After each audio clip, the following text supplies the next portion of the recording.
Okay. Hi everyone. I'm Rajdeep. Currently a second year CMI student at. Oh, okay. I'm currently doing my BSc in Math and Computer Science from CMI. I'm in my second year. Uh, I have been involved with Olympiad math at some point in my life, and although it's been a while since I've done that, I still very much enjoy math. Obviously, in particular. Algebraic topology is something that has sort of appealed to me since like a really long time. Even before I got to the specifics of that, it was always like super fascinating. And so when I finally had at least some of the tools you need to actually start learning the theory in all its properness, it is like it still blew my mind and kept blowing my mind because it's such an elegant theory, and the ideas involved, extend to the deepest reaches of math. And overall, it's very exciting. So this lecture will just sort of be my attempt at trying to communicate that forward to you guys. Uh, as I said, there are no hard prerequisites, although it would be really nice if you guys have had watched my group theory lecture at some point, or you just have some notion about group theory is. But again, I think I said this even before the. Okay, that's really nice if you attended it live. So that's not the big part of the lecture. Even if you haven't, or if you have no idea what a group is, it's completely okay. Not very, but even like the group part of it gets important later. Today's class will not fully focus on group, but I still need to discuss it. So it will be like a short discussion on groups, and after that we can move to the other stuff. All right, cool. So I guess I can start now. Pranav, I think you've disabled screen sharing. Oh yeah, sorry, let me look at first. Yeah, can you now try share? Let's try. Yep, I can. Is the screen visible? Yeah. Awesome. Okay, cool. So first of all, I'd like to start with what I consider the promise of algebraic topology.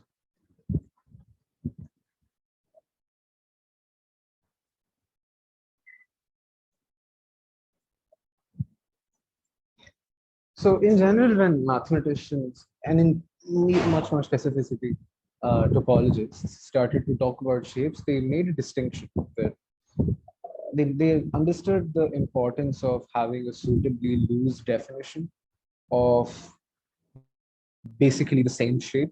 So again, these mathematicians, they thought it'd be fine to call this and this basically the same. I'll use the word basically the same a lot in this lecture. It could, and in all technicalities, it could mean anywhere between isomorphism, homotopy equivalence. And again, these words don't need to mean anything to you, but I still want to say that basically the same is a very large theme in math. It spans all sorts of, fields of math and even beyond that. Basically, the same is a very common idea. So isomorphism, homotopy equivalence, homeomorphism could mean any of these things. But yes, and I'd usually not sort of, this is not the important part because if we get into this, it'll get too technical and there's a risk that a very bright student who could just get overwhelmed by the jargon and the notions, and they could just lose the actual meaning of the session, and that's just a horrible thing. So as I've said in the description as well, this is going to be a very hand wavy lecture, highly non-technical. I will not get bogged down with the details. Things I'll try to, all that matters is the intuition for this lecture. So yeah, it'll be a hand wavy lecture. So I think yeah, they're basically the same. And a good way to tell when two things are basically the same is imagine if this was made out of clay. I know that this is like a one-dimensional object living in two dimensions, but if you think of it as clay, it sort of gets thickness. But I guess we can ignore that. You have clay. Clay is it's stretchable, it's squishable, and also it's stable. So once you've bent it or squished it or stretched it, it stays the same. Like it doesn't wobble around. Once you fixed it, it's fixed. So if you don't hamper with it, it'll stay the same. However, there are some rules to this as well. So I'll picture my shapes, my spaces, and I'll come to the word spaces in a bit. Again, I'm using it in a very non-technical manner here.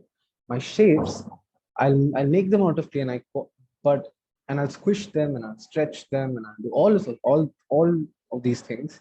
But I won't do two things. One, don't poke new holes. Now this is a little like if I had a donut, not donut, just a good old ball made out of clay. Will this count as poking a hole? It seems like these two are again basically the same thing. I just poked in a hole, I can fill it again. Not that big of a deal. But if I were to just drive through it with a nail like this, yeah, this should count as a hole. Right? So when I mean don't poke new holes, I kind of mean don't tear the material. Or if I just had this and if I have a sphere and I just then I'll end up getting a donut. And a donut is in many ways not the same thing as a ball. Uh, okay, not the same thing as a ball because there's an extra hole. And this idea that holes determine whether two things are not the same is an idea you see a lot in this lecture and further ahead in algebraic topology in general. So that's something you should probably start already getting comfortable with, but never mind. So even if you're not, don't tear the material, is what I mean. Don't tear the clay. You can poke it all you want, just don't tear it. And two, don't fill in any holes. Any holes. This again is not fair because I could again, if I had something like this is in 3 dimensions. Is this not allowed? Should be allowed, right? Just filling it in. What I mean is, again, if you had a donut, don't fill this gap. It's a proper cavity. Don't fill in any true cavities. Now, the definition of a true cavity can get really, really weird.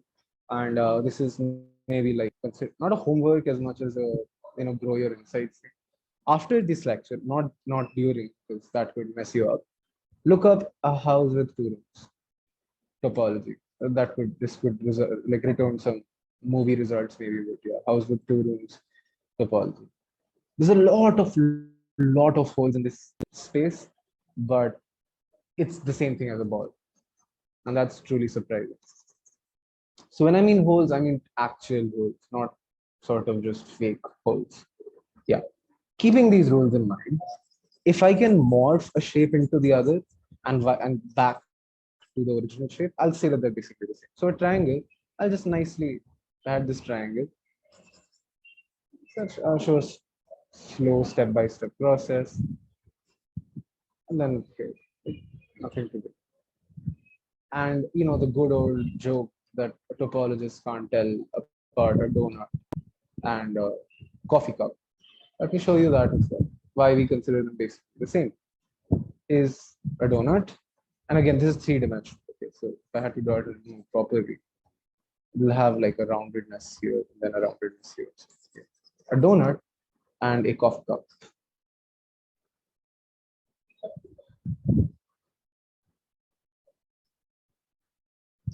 It's not that hard. Now you might think that this guy has an extra hole. It's really not because we don't drink out of empty cups. Like it has a base, right? And it's all part of like the same. So a very good way to draw a coffee cup is like this. It's understood that like it's sort of a cylindrical sort of thing with a base closed. But yeah, anyway, one way is much better. So I'll start with my donut like this. I'll mess it up a little, mess it up a little more. I hope at this part is at least like this. You have to understand that I've done pretty much nothing here. Just pulled the clay a little bit. Now I'll start pushing this.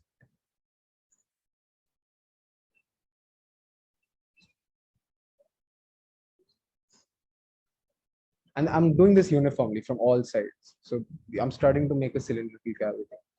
So from the top, I'll start seeing like a nice depression like this. It's getting pushed in. But I'm not making any new holes. I'm just pushing the material. There you go. This is, I'm sure, maybe a little more refining. This is your coffee cup. Basically the same. Right? And I can just reverse this process and get back my donut. So that's the thing. But we do draw a line. There is a distinction that we definitely draw. That distinction being, as I said, holes. So a donut and a double donut, not the same. No matter what you do, unless you poke a new hole in somehow, you puncture this thing, you can't get this guy. And unless you fill one of these holes in, you can't get this guy. These two are definitely not. So this poses a question. Given two possibly very crazy shapes, any two possibly very, very being, because shapes can be crazy, very crazy shapes slash spaces. And again, I'll get to spaces in a bit. For now, just run with whatever you understand by space. Spaces. How do I show? How do I show that they are not the same? Showing the two things are saying is a very different kind of question. It's usually easier to do. That if I already have a guess that two things are the same, building this transformation isn't usually that hard as it is to show that two things which could be the same or sometimes they're widely different. Like for example, showing that the plane R square is not the same as space R cube is not trivial. Proof not trivial. Showing that two spaces slash shapes are not the same is a hard task. How do I do that? How do I show that two things that they're not the same?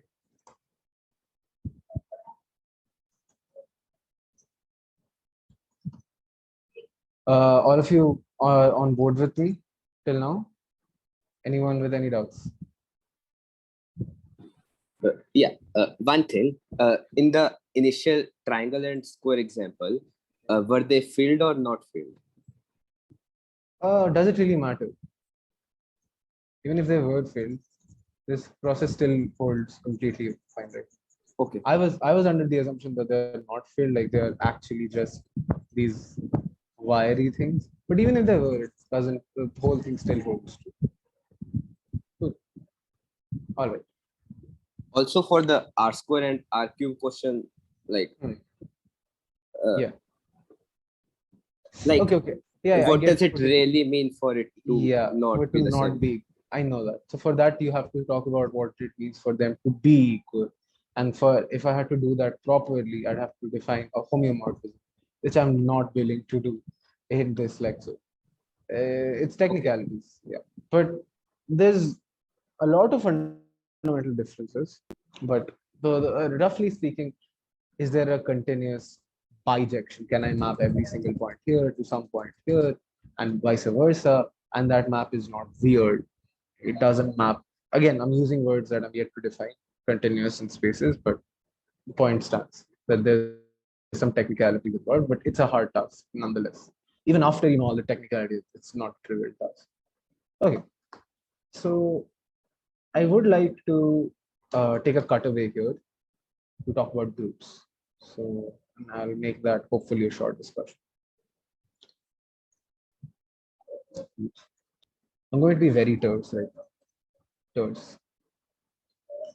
And I'm sorry about it, but I don't have the time to motivate groups. But a group is a set S, a set with a binary operation behind it.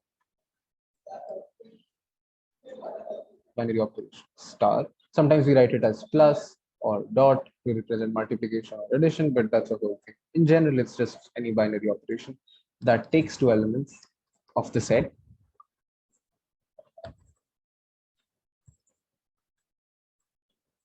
and spits out another one. Following some sanity conditions, like it can't be too random. There's some sanity conditions that we like to keep, and I'll write them down quickly. I'm really sorry, this is like completely out of the blue for you, and it should be. If you've never seen what a group is, this is horrible. But I'll try to throw around some examples. So maybe that could help. It was like a recommendation that you do watch the group theory lecture a little before, and mine is not the only one, by the way. There's older group theory lectures as well. So by Arindam such. So yeah, I'm not yeah. So let's just move on. Spits out another of this. Spits out another following some sanity conditions.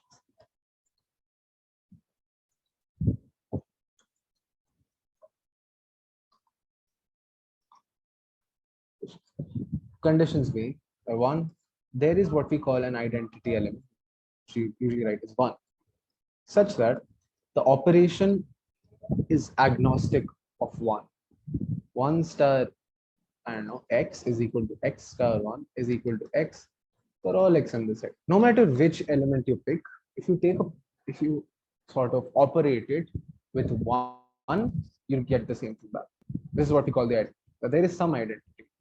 Two, the operation is associative, that if I were to define, a star b star c, if I define it as a star b c, it is also equal to a star b star c. The order in which you do things, when you do repeated operations, doesn't matter. You can do it in any order.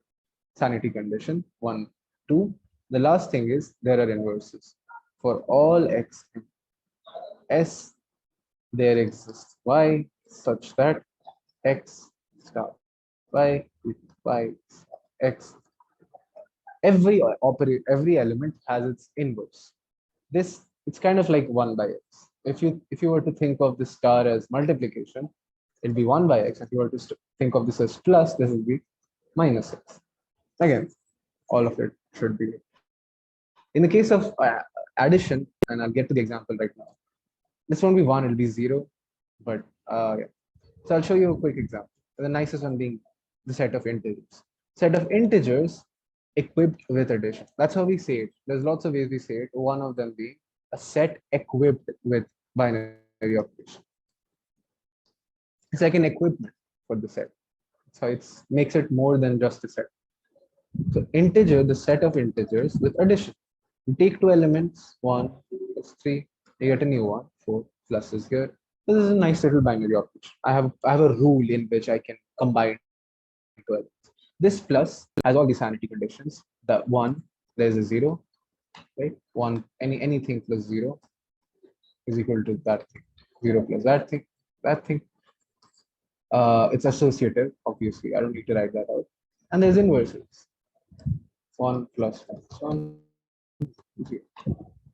Okay.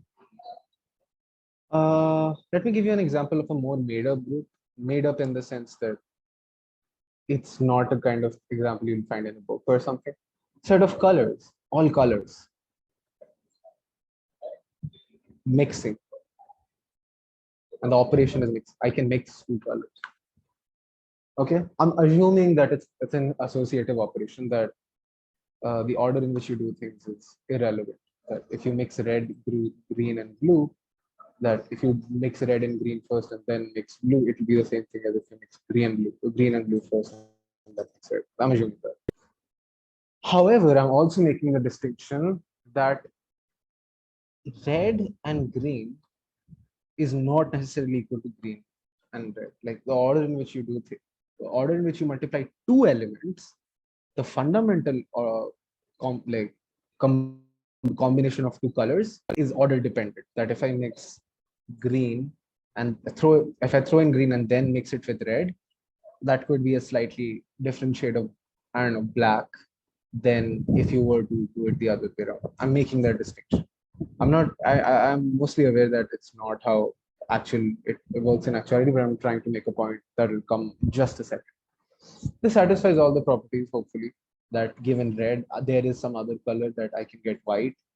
White, roughly, again, I'm sort of hand waving here to give an example, but yeah, I'm making the assumption that if I mix something with white, or I could throw in what we call a watercolor, maybe. That's the color of water, transparent. I don't know. I'm trying to make up an example that will highlight a feature I'm trying to show. A transparent color. Yeah, sure, let's run that.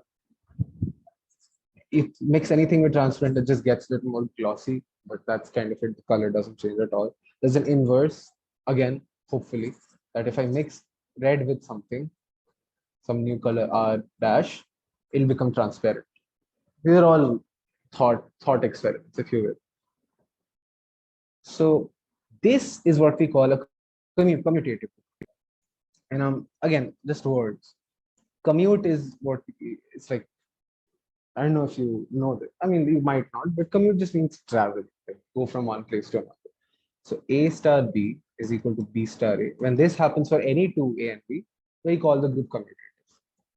Yeah, I can just switch these two around and get the same result, same C. If then this happens, there's a commutative group. This is what we call a non-commutative group. So, and the point that I was trying to make is that groups need not be commutative. It need not always be. You can always find groups that are commutative, like the integers under addition. Need not be commutative. Can be, but doesn't need to. We loosen the restriction on like this. Our sanity conditions are only just like we allow some insanity. So yeah, groups need not be commutative. There is also the idea of what we call. Okay, is up to this point, is it clear? Does anyone have any doubts? I would say don't read too hard into this. I was just trying to, I came up with this example only to highlight this non-commutative thing. I know colored theory doesn't work that way. Colors are kind of deterministic. Sorry? Question. Don't we need to have closure property for it to be a group? I mean, it's understood that we have closure in the sense that star is a function from x, whatever. Yeah, S cross S to S. We don't, yeah. You only fear that you don't have closure when you have a group and then you define a subgroup. And then two elements here multiply to something outside. If your universe is only this, then two things can only multiply to get something here only. Like you're sort of restricted. Closure is understood. Although if you want it, you can throw it into. Yeah. Is that okay? Yes, yes. Thank you. Cool. All right. So other than that, there are no doubts. I'll keep moving.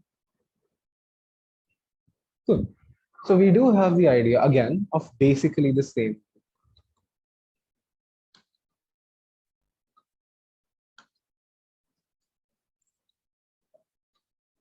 Also otherwise known as isomorphism. So let me show an example. Consider the set 10Z, which is just a fancy way of writing multiples of 10. Consider this set again with addition, multiples of 10 with addition. This is a group. You can verify everything that holds. You take two. This is where closure becomes a thing because this is not my whole universe. Standard is actually part of a. It's a subpart of a universe. So here you have to actually check closure, but that's not very hard. 10x plus 10y, 10 times x plus y. We have closure. That's a small thing that we need to verify, but yeah, closure is important, definitely. You can't have two things multiplying or like whatever, taking a combination of two things and then that like the result going out of the set we were considering. That's annoying. So yeah, multiples of 10 with addition. So I take 20, I add it with 30, and I get 50. Isn't there something very interesting about this? That if I were to just write these out, all the elements of 10Z and Z out, clearly 10Z and Z are not the same group. They're not the same group. If Z is, it's a, what we call like Z is a superset of 10Z, right? Contingent. So they obviously aren't the same. But I will show this. Obviously, 0 is here. 0 is in both. We need an identity of 0, 1, 2, 3, blah, blah, blah. Minus 1, minus 2, blah, 0, 10, 20, 30, blah, blah, blah. It's 10, it's 20, 30, blah, blah, blah. Okay, under this correspondence, do you realize there's really no difference between these two guys? Like the elements look different, but they operate in exactly the same. I pick any two elements here, 1 and 3, take their sum. What is the result? It's 4, which is the same thing as if I were to add 10 and 30. It's the guy that corresponds to 4. Take any two elements, take their sum, take any two elements in Z, minus 2 and 5 maybe. Take their sum and look at, so it'll be 3. Take minus 20 minus 50, take their sum, it'll be the guy that corresponds to 30. So you have very nice correspondence that respects the addition, the operation. It respects the group operation. They're basically the same. I have a very, they're just, if I just relabel 10Z as I relabel the elements as 1, 2, 3, you could not, for the love of God, tell these two things apart. They're just the same, just the elements are relabeled. Is that an idea that I've been able to communicate well? Like, does this discussion make sense? Just basically the same group idea. Anyone who didn't get it? It's clear. Hi. Yeah, I meant to say it's clear. Okay, cool. All right, awesome. So now I'll come back to answering the question I asked you. How do I show that they are not the same? And now I have an idea. And maybe you've guessed it by now. With every single shape, I will associate a group, a special group, every single. And this special group will represent some very fundamental property of this shape. And you might have guessed it, it represents information about the holes. This special group will encode information about the holes of this shape. Okay, I'm encoding it in a very nice way. And again, showing that two shapes are the same or not the same is a much harder question in general than to show that two groups are the same or not the same. These are simpler creatures. Groups are simpler creatures. Not simple, but simpler. They're easier to work with. They're easier to tell apart. They're easier to show the same. So if I could, with every shape, associate a special group and make sure that if two shapes were basically the same shape, so a donut and a coffee cup, or a triangle and a square, their special groups would also be the same. So it's like with every shape, if I had this universe of shapes, I put a tag on every single one. The one tag is the group. If two things were basically the same, this particular tag would also be the same. Not necessarily that the other way works. If two shapes have the same special group, doesn't necessarily mean that they're basically the same. But the other way is true. That if two shapes basically the same,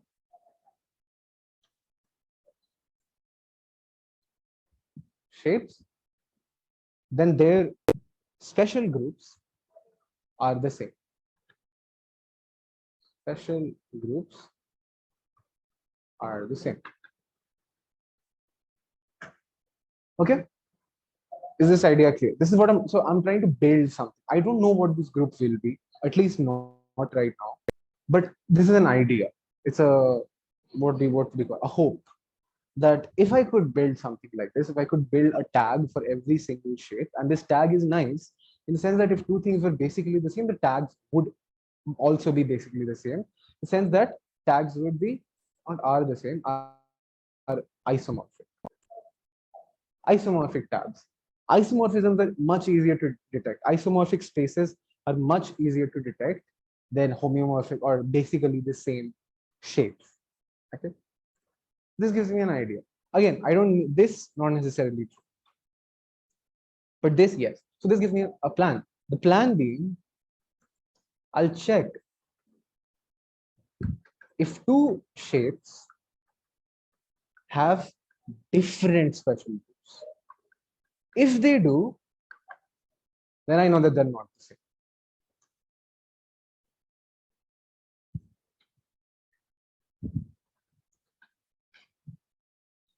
I know for sure, and this is by my construction. I don't know what the construction is, but if I found this construction, then this plan would work. I would know for sure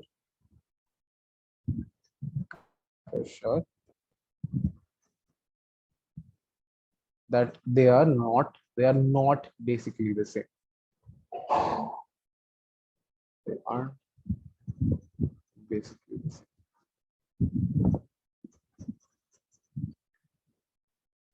Is the plan clear? Anyone who has an issue with this? I can see the chart. So if mic is an issue, you can totally speak up.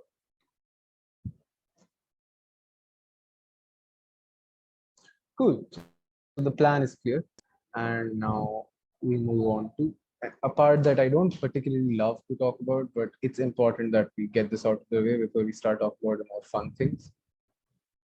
Jargon. If that's a word you don't know, that just means big words that mathematicians invented to fan their superiority complex. Anyway, so jargon. And again, this is hand wavy jargon. I'm not actually defining anything. I'm giving you a picture. Hand wavy jargon. One, space. When I say space, in general, I'm thinking of a much more specific thing, at least for this session and algebraic topology in general. I'm thinking of topological space, not any topological space. Usually I'll be enforcing myself to manifolds and it's a whole thing. I don't want to get into that. Think of all the spaces you can think, all the shapes, all the nice shapes. Discs, the plane, R square, extending in all directions, R square. Actual literal space, R cube. Plane, but with the point deleted, R square minus the origin. Right? Deleted. A circle, just a circle. A donut. A donut. A two-dimensional donut, or what we call an annulus. All of these.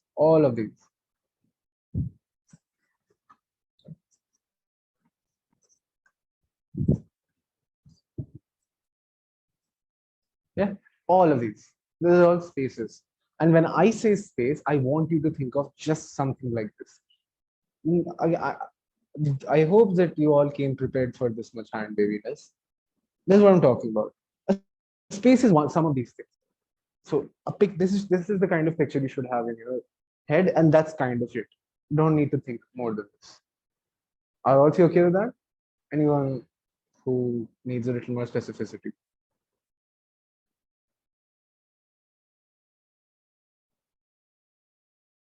Cool.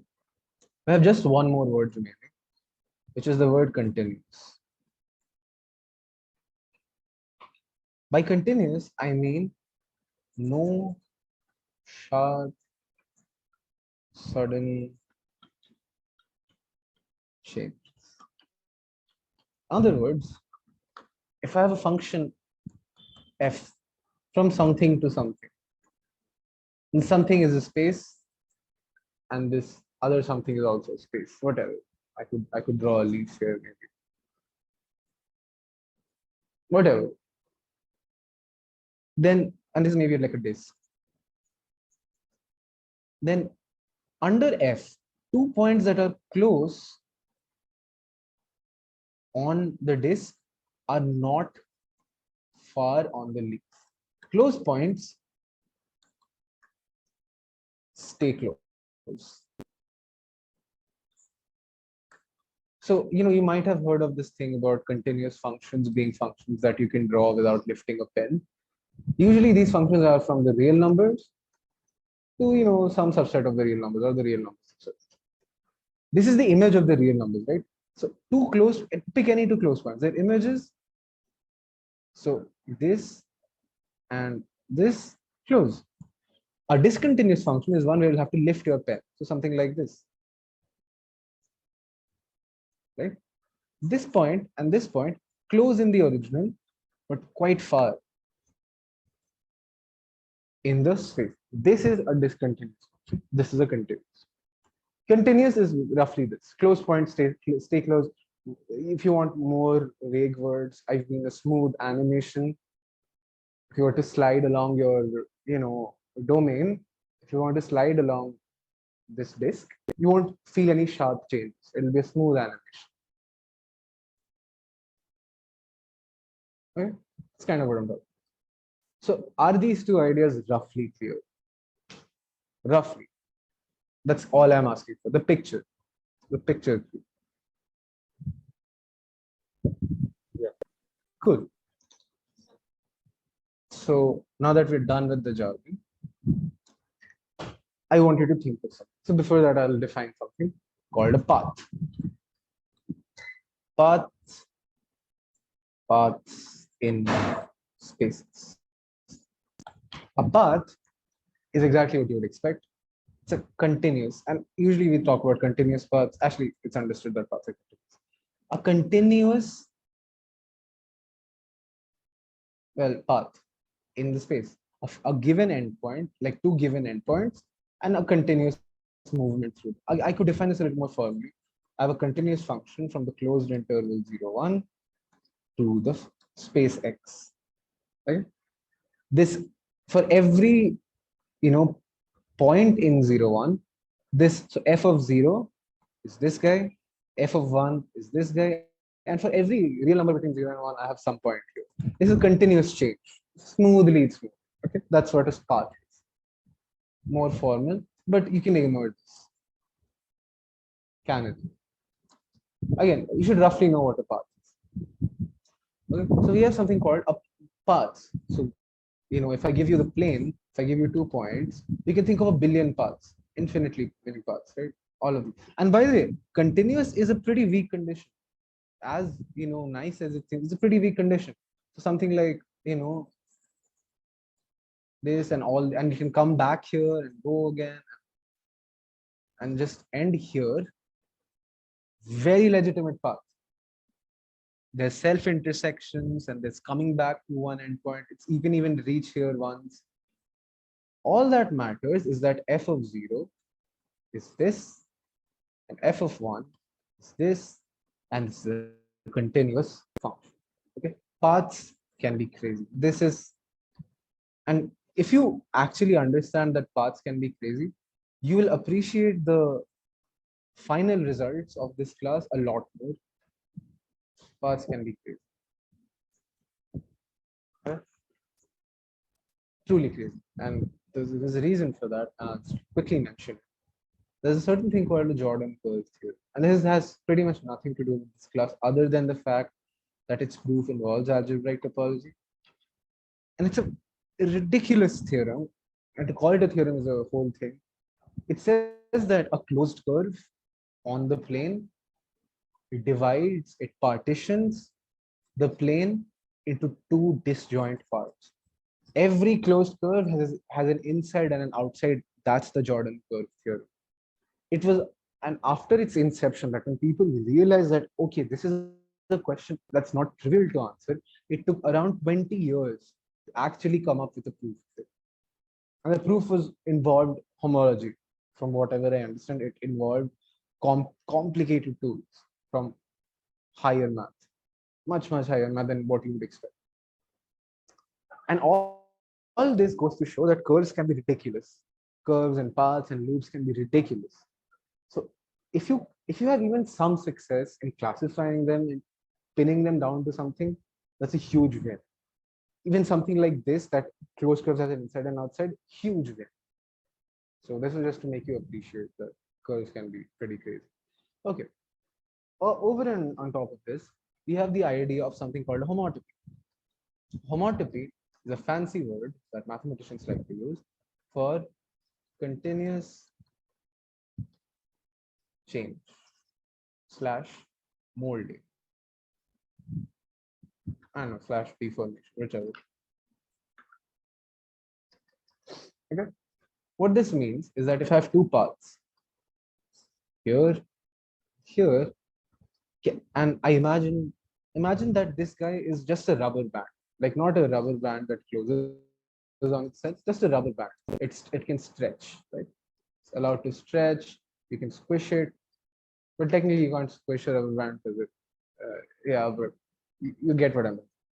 It's assume that its natural length is really short. So if you were here, you could actually squish it down to here. Yeah. Imagine that this is made out of rubber band and I clamp its two ends like this. can I move this rubber band nicely so that it fits here through a smooth animation? If I can, then I say that these two paths homotopy.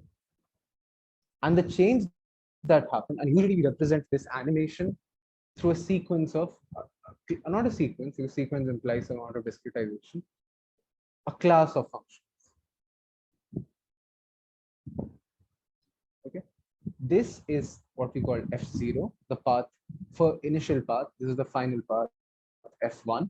And all of these are these small parts. So this could be F0.5. And you understand what I'm trying to say. It's an animation. And when you take a snapshot of this animation, right, you click a picture, you freeze it, you'll have a nice clean path somewhere in the middle. At t equal to 0, when time is 0, and my initial state is this. At t equal to 1, when my time has stopped, this is where I am. And somewhere in the middle, if I take a snapshot, I'll have a nice clean path. And this is a continuous thing. So it's not like I am here, and in the next instant I'm here, not happening. It's a continuous change. So when two paths are moldable, I say that they're homotopy. I can mold one into the other and back, so they're homotopy. This is what homotopy is a more general thing. This is what we call path homotopy, but for this class, just homotopy. Okay, rubber bands. Always think of rubber bands. Rubber bands are so conducive to homotopy. It's truly crazy. The whole theory that you'll see ahead, whenever I talk about loops or paths, and just think of rubber bands being clamped. That's it. Okay, things can be homotopy. So if I just told you that I had space, okay, I'll actually keep this. If I had good old plane, R square, and I asked you to classify or just find all paths between these two guys up to homotopy, by which I mean find all paths up to homotopy. By which I mean, if two paths are homotopy, if I can continuously deform the rubber band, there's no sudden changes, then I'll call them the same. Homotopic, same. I'll treat them as this. I won't treat them differently. To me, these two things that I know can be deformed from one to the other, same. I won't distinguish between them. I'm taking homotopy as an equality. Technically, what I'm imposing is equivalence relation, but let's not get into that. Yes. Two things that are homotopic, I'll treat them as the same. I won't draw a distinction between them. So if I had just the plane, how many paths up to homotopy are there? How many distinct paths do I have? And I mean distinct, I mean that they are not, I can't change one into the other. How many paths do I have? One, just one. Take any path. The simplest path is just the one straight line path, right? Straight line path. Any other path, I can deform it to this. And if that's true, then if I have two paths, arbitrary paths with these endpoints, and I know that I can deform this to this guy and this to this guy, I can go from here to here and then reverse this. So I can go from this guy to this guy. Also, it should be pictorially clear to you that any path can be deformed into any other path. It's kind of obvious. There's only one actual distinct path. If I had two paths, any two paths that I could not deform, then I would have more than one path. But since any two paths are homotopic, I know that there's only one actually distinct path. Is this idea clear? It's probably the most important idea in this session. The idea of homotopy being basically the same. Yes. Is that idea clear? Is more importantly, is it not clear to some? So if it's not, write in the chat or speak up. I'm not sure if there's a hand raising function. I think there is. There is in Zoom. Right, cool. So you could raise your hand as well.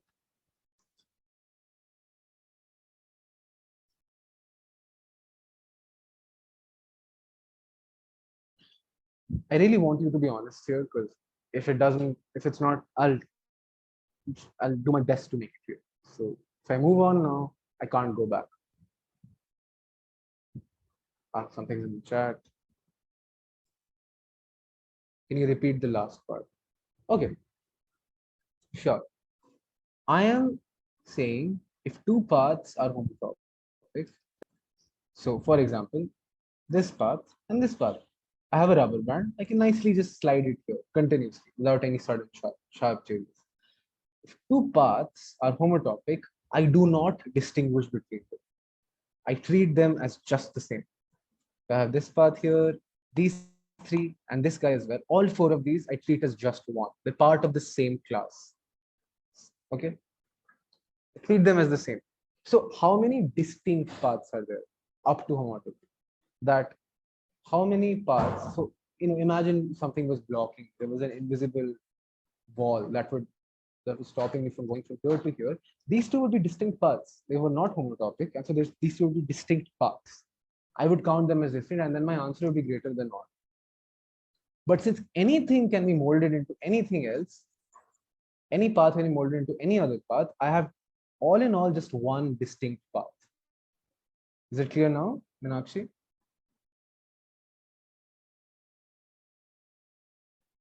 Fantastic. Okay. So now here's the catch. What if I delete this? I have deleted the origin. I look at r square minus the origin. Okay. Now how many paths do I have? Up to homotopy. Number of paths up to homotopy.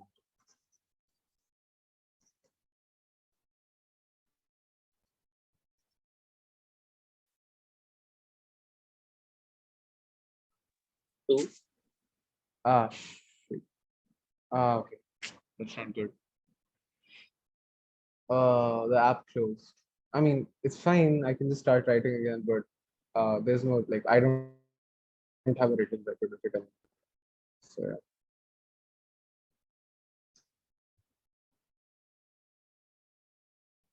Yeah, I should have saved it before. Let's see.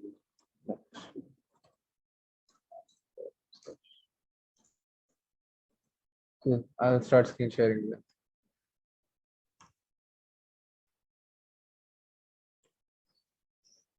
Continue the whole truth. Delete. You can't have loops and paths, right? No, what I'm making, the only thing I'm forcing other than continuity is that I start here and I end at somewhere like this. It'll be a loop if both my endpoints were the same endpoint, and this is a loop. That's the only difference. Like a loop in between and the endpoints are different. Oh, so you mean something like this? This? Yeah. Yeah, this qualifies as a path. As long as you stop here, it's fine. You can cross this guy as many times as you want. Completely fine. Okay. So these are my endpoints. How many paths up to homotopy do I have?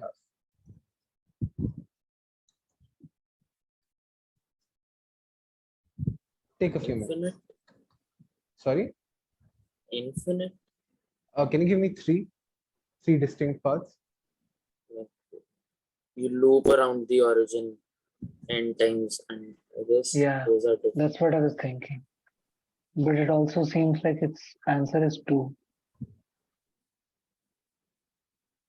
2 is obviously the case, 1 from above, 1 from below. But yes.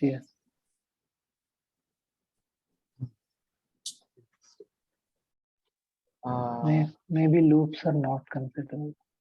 So okay. This, then what's another?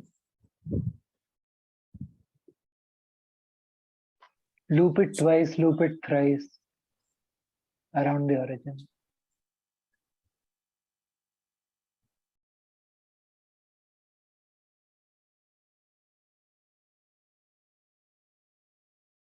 Yeah, that's correct. I didn't pick a very good example, but okay. So you understand, sure, this is I sort of rushed through this myself when I was doing it. But okay, yeah, the answer is actually, I can do this.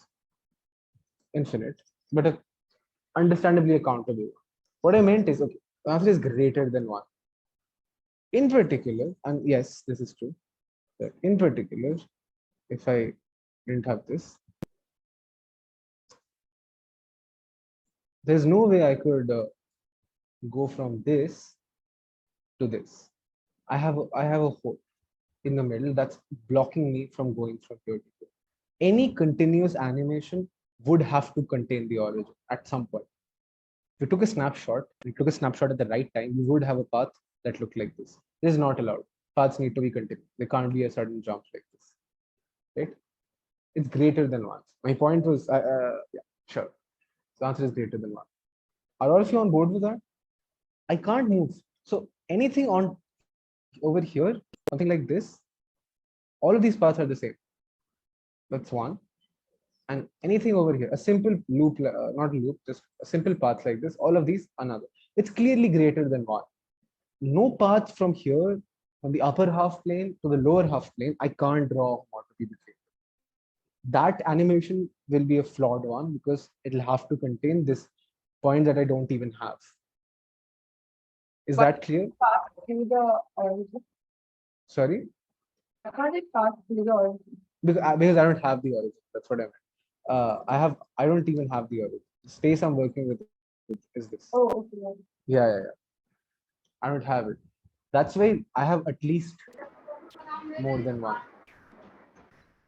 It's actually, yes, it is infinite actually, but greater than one being the more important. I'm trying to draw a difference. How would you prove this? Is it like the area in between has to be covered? No, I just show that this path and this path are not homotopic. Because if it were, and this is where I have to get slightly more technical, is that a homotopy is like something like this. It's a function from I cross I, where I is so like 0 cross 0, 1 cross 0, 1 to space. And so by something like IVT, there will be a path that has to pass through this origin that I don't have. Okay. So okay. yes. So if I have any two paths that are not homotopic, that immediately erases my answer from one. So is that clear? Yeah. Good.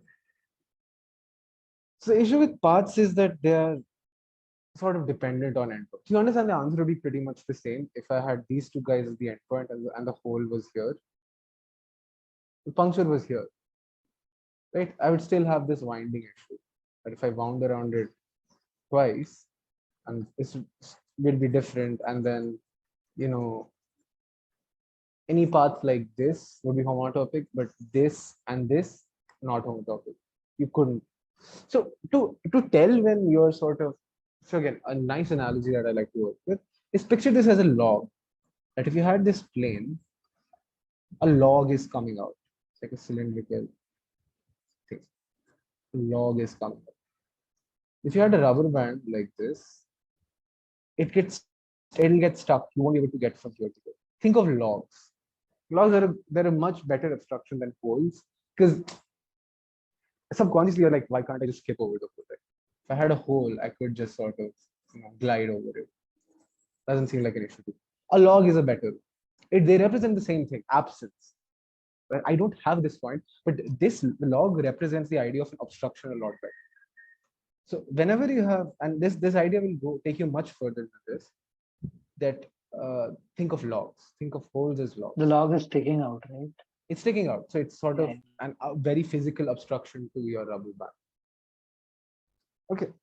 So this clarifies this idea that, the number of paths up to homotopy in this case is definitely more than one. This also shows that why, if I, had this log, a single winding around it, you could not, without tearing the rubber band off or, moving into the third dimension, you could not resolve it to just this. Like you could not take it off the log. And more importantly, if I wound around it twice, the rubber band, I wound around the log twice. And now, yeah, like this. I could not make it once. I could not turn this into winded once. Not happening. A better, a nicer way to do this would be that two windings around this hole is kind of similar to this. Now there's no way you can turn it into just a single. this not happen, not a homotopy. There's no nice smooth rubber band change that you can do, right? This is very much a distinct thing. Okay, so is this idea of clear, this paths up to homotopy idea clear? And the fact that a hole can fundamentally alter my answer. You understand, if there were two holes, it'd be a very different kind. Answer would still be very much be infinite, but would be the structure of paths would be a lot more different. And I'd get very different types of paths. Here, I just have one winding. Here, I could have a winding here, then two windings here, and then another winding here. That would be a separate thing from, like two windings here and then one winding here, something like that, right? So a hole is sort of very deterministic to how paths up to homotopy would look. Is that an idea that you guys are starting to see? Anyone who still is a little lost here? It's understandable. This is a very new way of thinking about things. And it's not the kind of thing you usually give thought to. So it's understandable that, there'll be an issue. Anyone with an issue? Rubber bands and logs is a very good way to think about it. Sorry, I think someone was going to say something. I had a slight question that, so if we do we define a homotopy to be sort of Sorry, voice got cut off. if we define them to be continuous, say a hole in the in R squared, then a path which does not intersect itself, and a path which say does intersect itself once would not be homotopic, right? Or do we, Intersect itself or intersect the whole, like it wraps around the whole. Is that what you're no, saying? suppose there isn't a hole. Okay, sure. So a path which intersects itself, Yeah. how will that be homotopic to say a straight path? So Okay. so I'll show you the animation. So do we define homotopy to be like in some sense continuous bijection, or can we like No. I told you, continuous is a very loose condition. It's a nicety condition, it's a sanity condition, but it's still a pretty loose condition. You're completely allowed to self-intersect. And so I'll show you this. Will turn into this nicely, then this turn into this. okay. As long as you have a continuous family. Then this, then this. Imagine if you actually had a rubber band, but the rubber band could pass through itself. You could just move this around, right? You just push this in and it'll work out. Okay, got it. Yep. I get that it's like, but truly think of a plane and then a rubber band on it. You to sort of internalize the self-intersection thing to be a very regular thing. Self-intersections are not that important. As long as you don't wrap around the hole, you don't really care about it. You kind of have to move into the third dimension in the sense that I wrap over it almost. If I can't pass through it with the real rubber band, you'd have to wrap over it. Like, if I want to show this, I'd have to wrap over it. Like, I have to go over it. And then you can just push it like this. Then it will just nicely work out. Like this and this. Okay. Good. No, there's a very legitimate doubt. You totally can. Awesome. Okay. So one thing as I said here, that endpoints are annoying. If I had two distinct endpoints, it clearly all I care about are holes at this point. Where the hole is, like, and is there a hole? So the endpoint thing is annoying. It's a distraction. So what I'll do is I'll talk about loops instead. Exact same discussion before. Nothing really changes. Things are just a little more convenient. So instead of looking at paths up to homotopy, look at loops up to homotopy. Okay. Loops up to homotopy. In the sense that if two loops are homotopic, if I can move the rubber band around, something like this and this, I do consider, so when I mean loop, I mean that f0, a function from the unit interval to x, such that f0 is equal to f1, equal to some x0. Okay, so I fix a point, I'll call this my base point, Okay, and I'll only consider loops that start and end here. That's it. And then I'll ask the same question, right? Obviously, I have to fix something. I can't just get rid of everything because otherwise, this and this, there's really no homotopy here. You'll have to leave the endpoint, right? So yeah. Okay. So I consider. Some other point it's not considered. Sorry. If the path like some other point, it's not considered. So it's asking if this will be considered a loop. No, like if it's not if f0 is not f1 but some other value. Yeah, then it's not a loop. Then it's just a regular path. A loop, the defining condition is this. F0 is equal to f1. And this is also fixed. So I'll only look at all loops which have the same value of f0 equal to f1. Okay. That just simplifies this because I was not looking at all paths before. I was looking at all paths that have these endpoints. So I'll look at all paths that have this base point.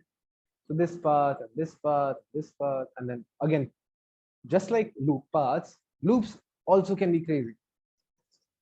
Very, very crazy. And think back to Jordan curve. Okay, can be very crazy. Loop. As you understand that there is a very real thing that about time and speed. That if I think of this as a real time thing, that this all happens in 1 second, I'll have to move much quickly on this loop than I have to do on this. And why am I saying this? Because you see it in a bit.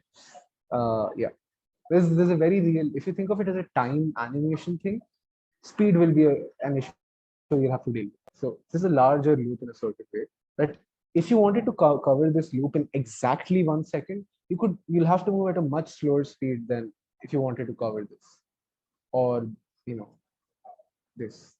All that matters is that at the end of 1 second, you're back at where you start. That's it. All that matters, and that it's a continuous function. Okay. So again, I'll come back to my original question. R square, no holes, no punctures, nothing. Fix a point. This one. How many loops are there up to homotopy?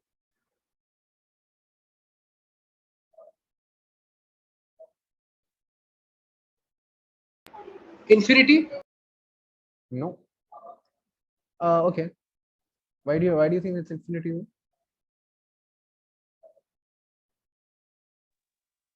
Can you repeat the question? How many loops are there up to homotopy? So again, if two loops are homotopic, if again this is a rubber band, right? If I can move this rubber band around to fit this guy, so through a nice set of animations, snapshots in this animation, then I'll consider these the exact same thing. I won't draw a distinction between them. To me, they're the same. When I Then make it's it, just one, right? yeah, it's just one. Then it will. Yeah, then it's one. And more importantly, every single one of these is equivalent to what we call the trivial loop. It's the same thing as the trivial loop.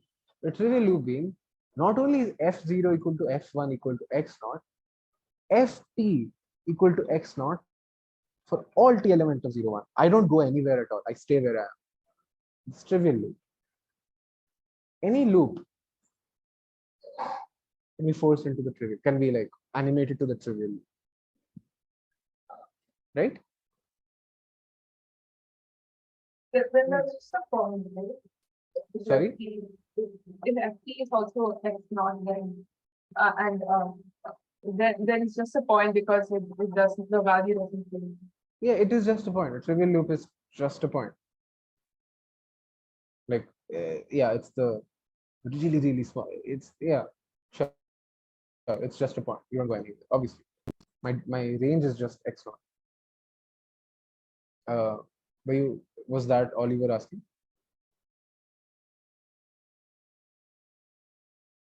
Yeah. Okay, cool. So every single loop is basically the same, and by which I mean homotopic to the trivial loop at this point. Okay, very good. And just like last time, I throw in a hole.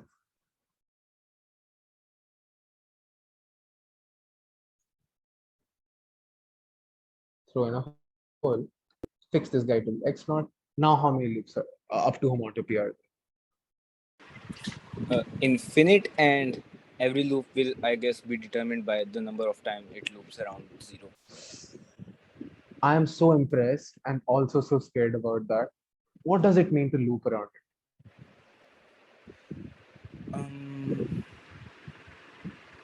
What do you think of No, this loop? that's not a loop because Like, oh no, this is a loop, right? This is a loop. That's not looped around the origin. Yeah, yes, sure. But I did go around the origin once. And I mean, screw that. I can go like this as well. Maybe the origin should be inside the area. There it is inside the area. Oh, okay. How do you? Yeah. That's why I said I'm so impressed and so scared by that.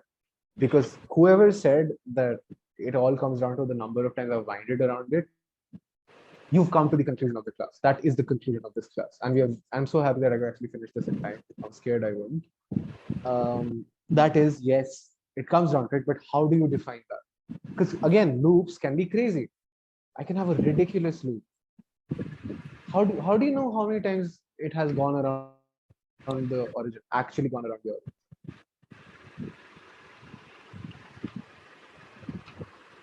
Okay, very good. That silence is it's very encouraging to me because that means I've actually posed a hard question, and very honestly, it's a ridiculously hard question.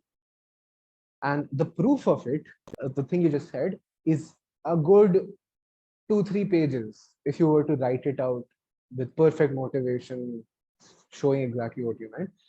If you wanted to write a very terse proof, it's still like a good 1 page. So it's a hard problem. Okay, but yes, windings are very important. Okay, I would like to draw a distinction again. I make absolutely no difference between this guy, and the trivial loop. To me, all of these same. I don't think of these as anything more than just the trivial. Let me just delete the origin. However, I also want to say that this guy, oh, by the way, this guy and this guy, same to me. They're all the same. It's a very simple homotopy. The rubber band is perfect. Again, it's nice to think about it as logs and stuff. Logs. Yeah. And also that winding once and winding twice, not homotopic, not basically the same. This is my pole. I go around it once. This is my pole. I go around it twice. Can you, without lifting yourself into the third dimension, go from here to here or vice versa?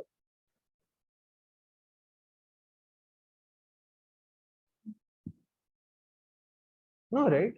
You'll get stuck. You can't. If you try to pull this in, you'll get stuck. Like again, think of it as a log. A log is such a good example of obstruction.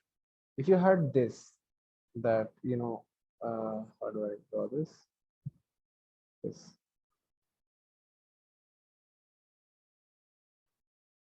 I didn't come off as well, but I think actually still actually not as well. A stick is just as good. It's less dimensional, so I guess it still kind of works.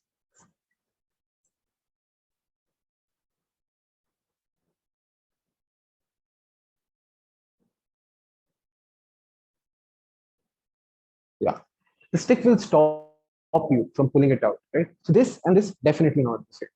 And again, okay, does it make sense that okay, also this and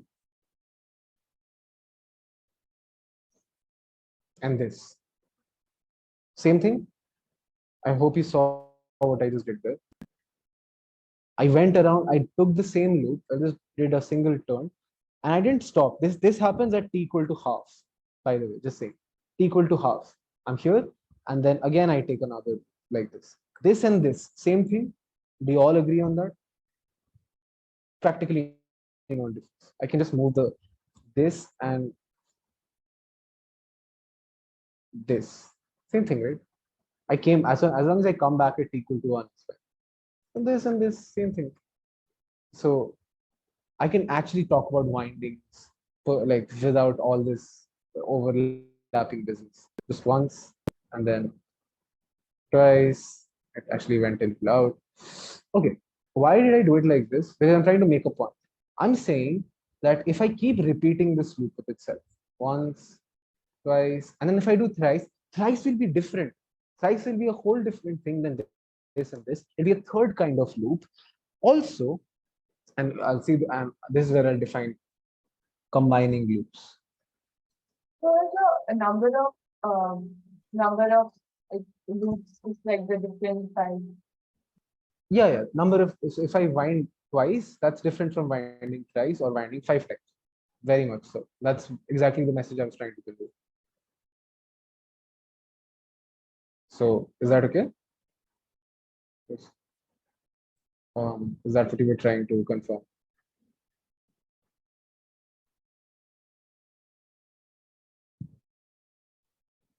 Okay. All right. I think I can't hear you if you're saying something. If you are, and I can't hear you, please write in the chat. Just raise your hand, then I'll know that I should be.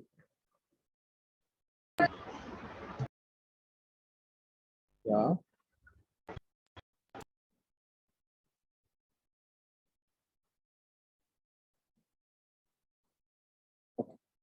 I think whoever wanted to say something. If you wanted to just confirm and we got it confirmed, that's fine. But if you still have something substantial to say, just write it in the chat because I can't hear you properly. Okay. There's a very natural way in which we can combine loops. I have these two loops and I want to combine them in a certain way. So how would I do that? Maybe like do the first loop, and when you come back to the starting point, do the second one. Yeah, but you still understand that loops all have to happen in 1 second. Yes. That means that I have to come back here in half at t equal to half. Then go back, and this will happen at t equal to 1. Right? Okay. Cool. Awesome. This is exactly it. This is the most natural way I combine loops. I won't write this down formally, but this is exactly it. I take two loops, I combine them just like this. I go around this guy twice as fast as I did when I was just considering this. Because when I was just considering this was happening in 1 second. Okay. When I'm considering the addition thing, when I'm considering combining, I'll have to finish this journey in half the time. So I have to move twice as fast. I'll move twice as fast on this and twice as fast on that. I'll come back here. This is the combined loop. Right? Very good. So what do I have now? I have this set of loops. And I have an operation, a binary operation, which takes in two things, two very separate loops, and spits out a new loop. What does this smell of? Anyone? A group operation. Yeah, a group operation. I have a set, I have a binary operation that looks nice, seems very natural. Should be a group, right? Do I have an identity? What would be the identity if there was one? Like just say the empty loop, or just don't do anything. Yeah, the trivial loop, right? F0, f of t is equal to x naught for all t. Yeah, because think about it. If I'm here, okay, and for half the time I stay here, and the other half I go here, are they the same thing? Are they really the same thing? Yes. Here, by the no, they're not. That's the thing. So I'm trying to highlight something. There's a bigger issue. There's a even bigger issue that this operation is not associated.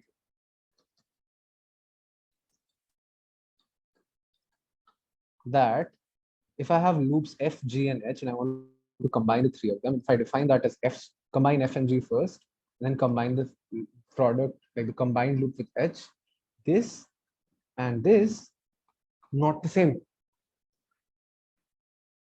Oh, not the same. Never. I want this, I don't have it. Not the same. Think about it. I have three loops, okay? Like this. Why is it not the same? Won't like all of the Remember, three time is be very important. Time is very, very important. In this case only, where are you? So in the case of the the any loop, this loop f combined with the trivial loop, I write that as 1. Okay, for half the time, so at t equal to half, I'm exactly at the base point. I have not gone anywhere. Whereas in this case, in the original loop, at t equal to half, I've gone halfway around. Okay. Yeah, not the same loop. As I said, time really matters. If you want to play this out as an animation, this be different animations, right? This in this case, I'll between 0 and half, between t equal to 0 and half, for the first half second, I am going nowhere. And then in the rest half second, I'm moving twice as fast, covering the same distance. Whereas in this case, I'm moving at a very nice uniform rate and finishing. They both finish at t equal to 1 second, but the animations are very different. So is that clear? Yes. Also, this is not associated. In this case, f star g, since I want the full thing to be over in 1 second, what will end up happening is that f will get a quarter of the time share. This will happen in 1/4, right? And the last thing will happen in half the time. Because f star g and h, this will be some loop and h dash. So I have h dash star h. So clearly this will have to take half the time. Sorry. And this will have to take half the time. And if this took half the time, this is uniform. I get 1/4, 1/4, half here. And in this case, it will be half, 1/4, 1/4. Not the same. They trace out the exact same loop, but they take different times. The animations are different. In this case, we move through f very quickly, then move through g very quickly, and then move through h considerably slower. Whereas in this case, I move through f considerably slower and then move through g and h very quickly. Does that make sense? What if the time was Yes. 130? That would be a whole other thing. If I equidistribute, that's a whole other loop. I could. What But if then it would be the same. No, it would be different from both of these. If I did 1/3, 1/3, 1/3, that would be different than all of these. But even so, you're like, okay, that would fix it, right? If I'm combining n loops, the operation is suddenly associated. But then, I'm afraid that's not how it works. We usually always define f star g star. This is a definition, not like we don't get to define this for n operations. This is always f star g, like do f3 first, and this should be a good enough definition in the sense that it should respect this. So yeah, and even if you fix all that, you still have the overwhelming issue of not having an identity, right? The identity issue is not resolved. What if we change the operation to something like use infinite speed, and then whenever you're done with all the loops, you just wait for the remaining time? Would that be very natural? I'm trying to construct a natural group structure, not like a contrived one, which Okay. definitely works. I'm not saying what you're saying doesn't, although the infinite thing is a little iffy for me, but it works. Yeah, I see. It's not a natural one. I'm trying to just build something from the ground. Okay. Yeah. Question. So, yeah. Can we have like if I can say a special loops where that this associative holds this Sorry? operation? Can Yeah. you have like special loops where this operation is associative? Is assertive? Associative, because you say like Associate. Okay, associate. yeah. So you'll can you have- you'll restrict yourself to a special set of loops. Is that what you say? I'm wondering, like, can we have like special loops where like this associative holds, like, is true? Maybe, but then that's not happy. That doesn't make me happy because I want to consider all loops. Okay, you understand? This will be resolved eventually. Like, don't lose hope this quickly. I will resolve this in a bit. I just wanted to show that there's an issue with this operation. This doesn't turn into a group right away. Okay, but what? Okay, two things. One, inverses definitely exist,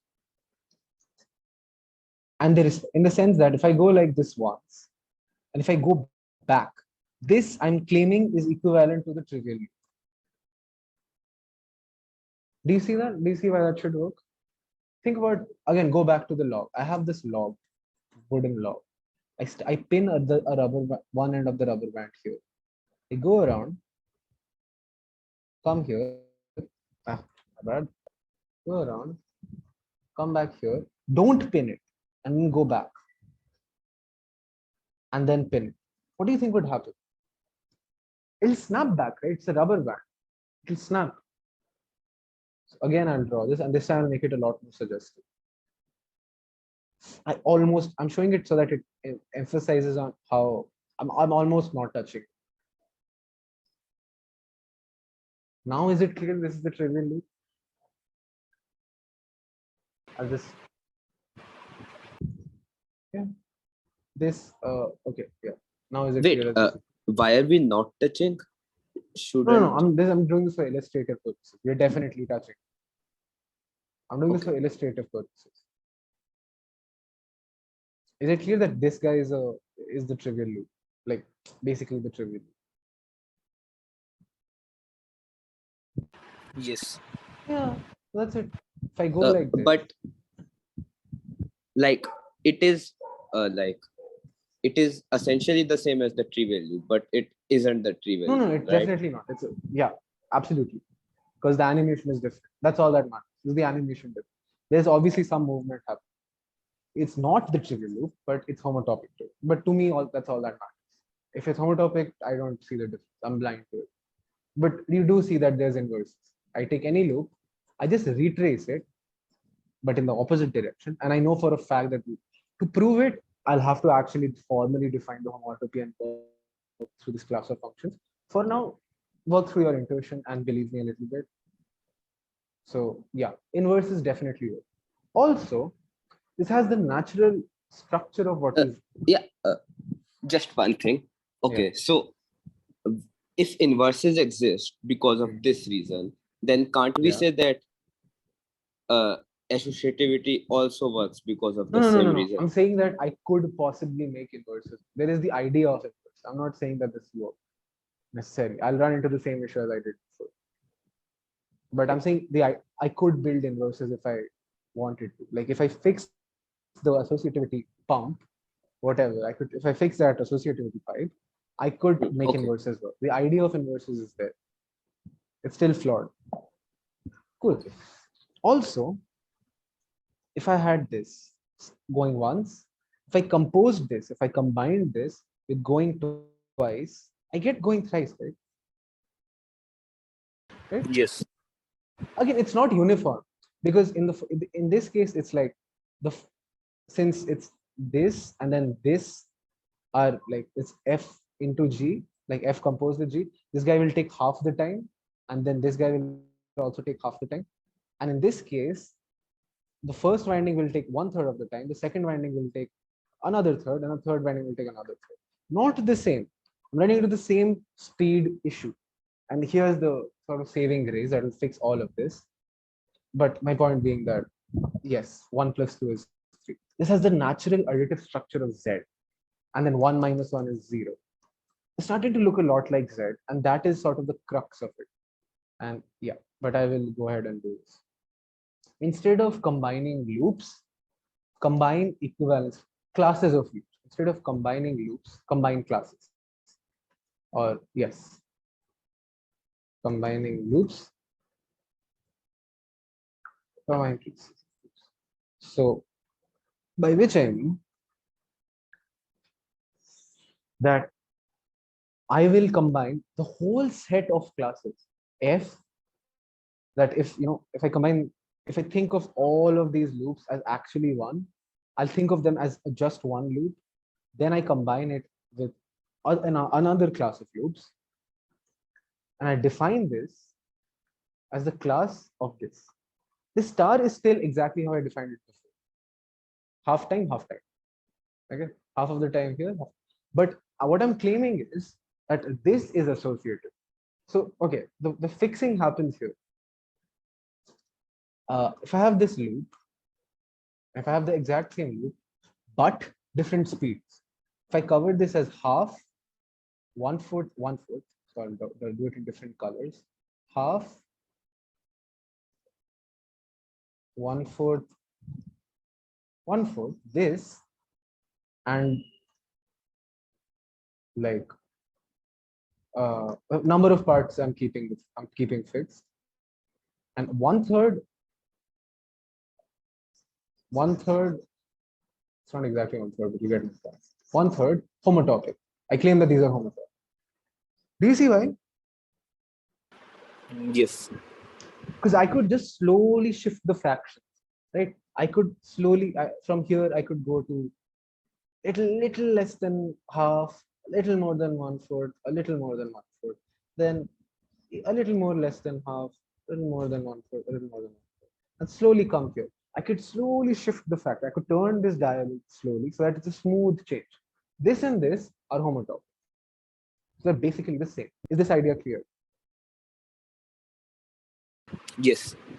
Anyone And who and yeah, now I think that forms a group, because yeah, if we have it the fixes associativity and the identity issue. Now, staying here for half the time, finishing it in the other half, and finishing it in a smooth, in like a uniform manner, I know this is just a speed issue. I have fixed the speed issue, is what I'm saying. Speeds don't matter anymore because they're homotopic. If two loops have the same shape, like they have the same trajectory, just the timings are different, I know that they're homotopic. Proof, again, believe me and intuit a little, believe me plus intuit, because again, proving this is not very hard, but I'll have to get into details of it, which is not something I want to do. But yeah, this fixes my identity issue. Stay here for half the time, finish this in the other half, or finish us go here in half and come like the uniform way. I know that they're homotopic, so to me they don't make a difference. In particular, they belong to the same class. Same class, not the same loop, but the same class. So if I multiply the class of the identity with the class of any other loop, I will get the class of 1 star f, which is the same as the class of f. I know that the class of 1 star f is this, right? And f is this. I know that they're homotopic, so they have the same class. So 1, the class of f, 1 times the class of f is equal to the class of f. Is this okay with everyone? Yes. Anyone to whom this is a little iffy?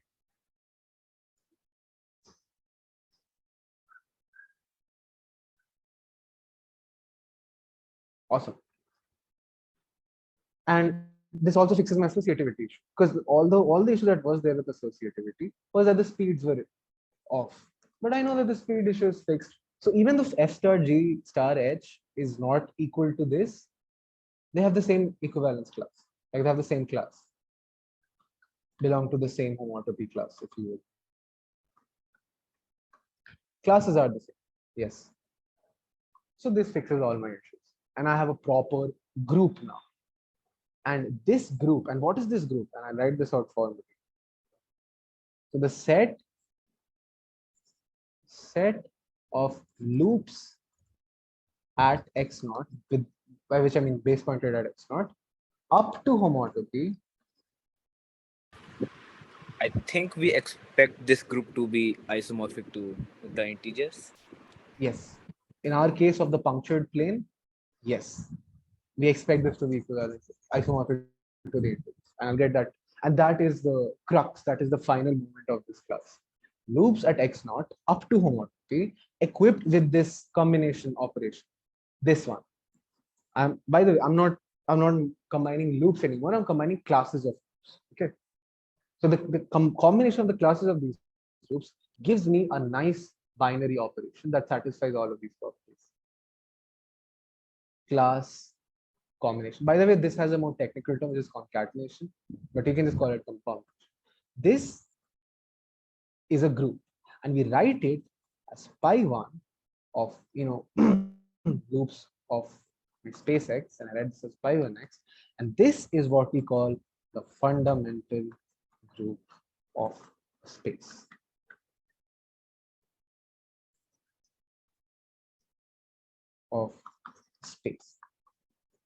And as you would have guessed, and okay, there's something I was showing, right? That 1 plus 2 is 3.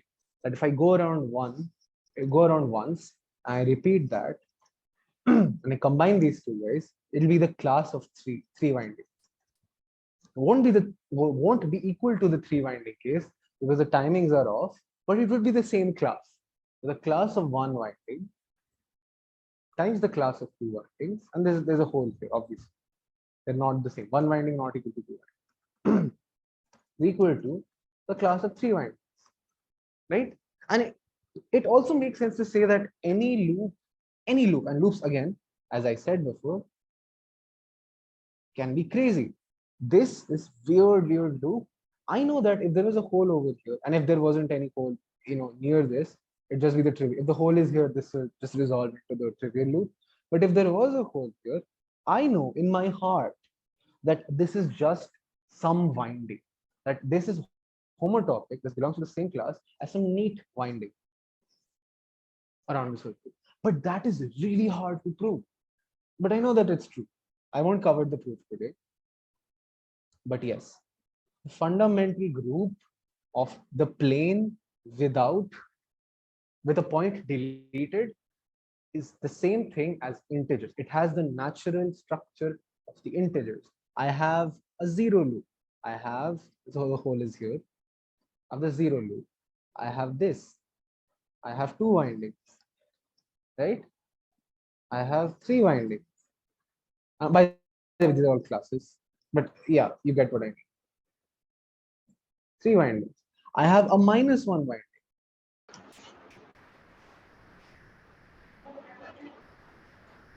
I have a minus one winding. I have a minus two winding. No, someone's mic is on. This. Thanks. This is ridiculously reminiscent of the integers, right? And I also know that if I combine this guy and this guy, I'll get this guy. If I combine this guy and this guy, I'll get this guy. Ridiculously the same thing as the integer. It's screaming at you. This is the integers, right? Yes. And that's it. I'll make one final sort of a flick and swish, which is that the plane with a point deleted, to me, it's the same thing as a circle, just a circle. A circle is just one big hole. So imagine if you could sort of wrap up the plane. That if instead of a plane, I was looking at a rectangle or a sheet of paper with a hole poked into it. To me, geometrically, this is not very different from the whole plane, right? Because this infinitude, I don't care about it. Your loops are finite. That's always the case. So even if you had a loop over here, I know that it's equivalent to a loop over here. I can force it to be equivalent to a loop over here, right? So I might as well, would look at a finite sheet with a point punctured out, and I could just sort of, fiddle around this function. I could make this hole bigger. Nothing would change at all. The group structure is exactly the same. All this winding business, class, all of this, same. I could make this bigger and I could just wrap it in a little closer and just make it a circle. Just a circle. We write the circle as S1. That's just how we do it. I just notice S1 is the circle. A circle. The exact same arguments hold. If I fix a point, x0, I have the trivial loop, which is the do nothing loop. I have the go around once loop in this direction. I have to go around in the other direction. If I compose these two guys, I'll get the class of the trivial loop. If I have this and I compose it with going twice, I get going thrice. If I compose going once, the exact same conversation holds, exact same calculation, exact same group structure. Why did I do this? Why did I make this certain thing so that I could make this very profound claim at the end, which is pi 1 of S1 is isomorphic Z.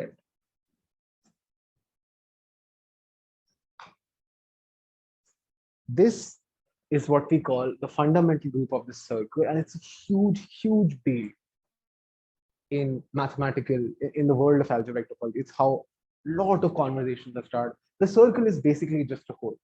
So one hole, genus one, all of these words, all of them correspond to having a loop structure of the integers. Loop structure looks just like the integers. Okay. So this is it.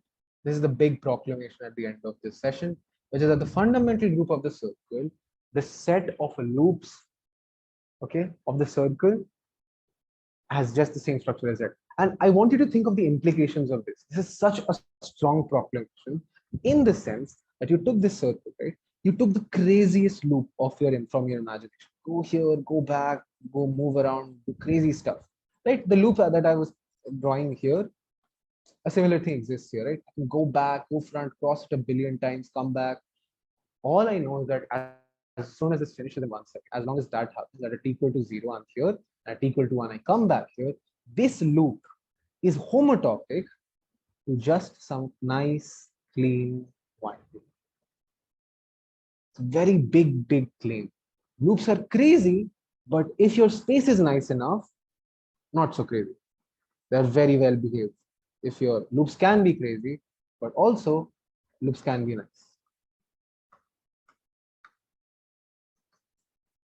Okay, and that's it. That's the whole class. The class is over. I don't want Pranav to stop recording just yet. I want to say a few things, but yes, if you have something to attend to right now, feel free to. Also, just the thing. There's 3 results that I want to just mention, just name drop. One, the fundamental theorem of algebra.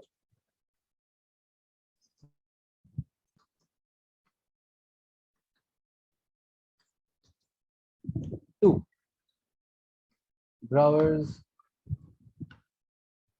6.2. And the Borsuk alarm theory. Those of you who watch the 3 Blue 1 Brown channel would know this result. It's a very cute Yes. result. Yes. These are 3 very deep results in math.